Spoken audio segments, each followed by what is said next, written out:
এটা তো বহু পুরনো জিনিস, মানে হ্যাঁ, এটা অনেকটাই তো আহ, পুরনো। আদিবাসী সম্প্রদায়ের একটা শিল্পকলা। আচ্ছা প্রধানত আমরা বলে থাকি যে বিশ্বকর্মার যে পুত্ররা ছিলেন আচ্ছা তারা এই বিভিন্ন কর্মকার শ্রেণীভুক্ত। এই কর্মকারদের মধ্যে চাঁদ কামার আছেন, শ্যাকরা মানে যারা স্বর্ণকার তারা আছেন, চাঁদ কামার। লোহা কামাররা আছেন মানে যারা এইসব চাঁদ মালা টালা তৈরি আচ্ছা করে, আচ্ছা আচ্ছা আচ্ছা।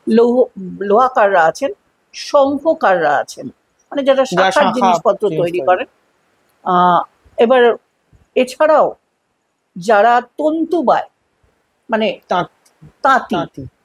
এছাড়া সূত্রধর সম্প্রদায় যারা কাঠের জিনিসপত্র কাঠের। তৈরি আচ্ছা করেন, আচ্ছা আচ্ছা। এরা সবই নাকি বিশ্বকর্মার পুত্রদের থেকে গোষ্ঠীভুক্ত।